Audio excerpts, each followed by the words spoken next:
All right, let's stay with issues relating to the sub-region, and we'll cross over to Togo, where with less than 24 hours to the polls in Togo, the Minister for Security is holding a press conference to brief ECOWAS observers and the media of the police preparedness for the election. Meanwhile, a leading political think tank, Katik, says security would not be a problem, but fears acceptance of the election results by the defeated parties may be a problem. And TV3's reporter Odelio Fore has been in Togo for the last few days and has joined us on phone to give us an update of preparations ahead of the polls this Saturday. Odelia, good afternoon and thank you very much for your time. Yeah, good afternoon, Martin. Great. I'm sure the press conference is over now. What have they been saying with regards to security? Yeah, well, the police has been giving assurance that violence will not be allowed at all in the elections. But I must say that the police added that there has been some skirmishes during the campaign. Over 900 places where campaign were done, they have seen a lot of violence that has been tried. Some ministers have even had their lives threatened by some of the people in other parties, basically to say that they do not want the way things are going, especially when it comes to the voter register.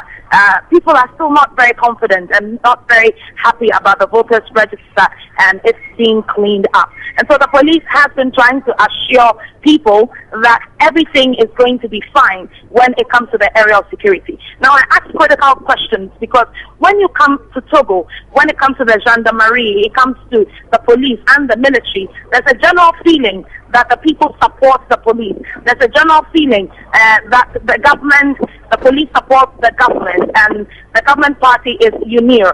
And so what is going to happen after the elections when people are not very confident about the results? Will the police be there to be very neutral and make sure that they protect everybody?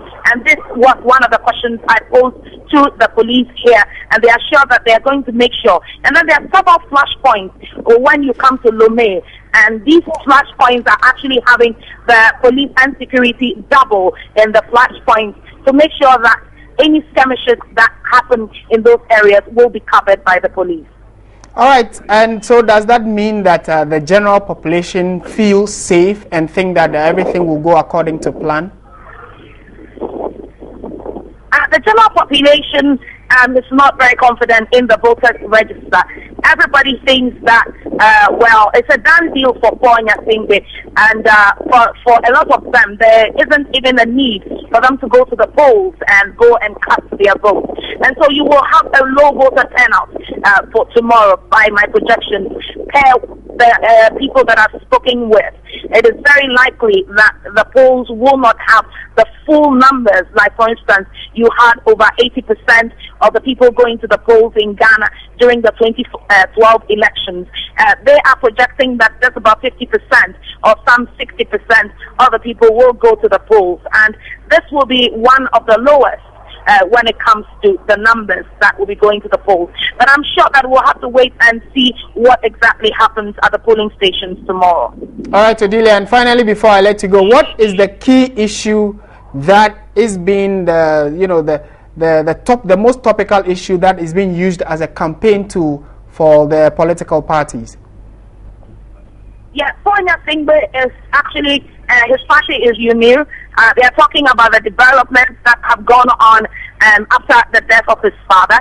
And so they're using infrastructure mainly to tell the people to vote for them once more. But you know, if you belong to UNIR and you bear the name Nyasingbe, then the people are a bit nervous about you and they really do not want to hear your name again. People are actually just calling for change because the Nyasingbes have been in power for over 40 years, and for them, there's no need continuing with the same family when other people can also take a shot at the presidency. Now, for the opposition parties, what they're saying is that there is a need for us to unite if we have to go for a second round. Right. But the bread and butter issues, looking at the level of poverty in Togo, has actually been the area that they have been talking about. They have been telling their people, do not vote for roads because roads do not put food on your table.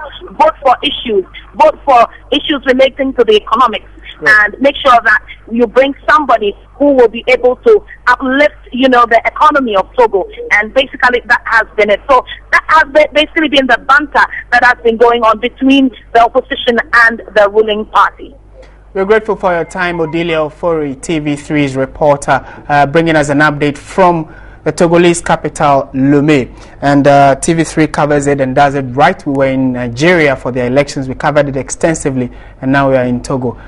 That is a trustworthy station, and we are also on DSTV, so you might want to log on and tune in and watch us.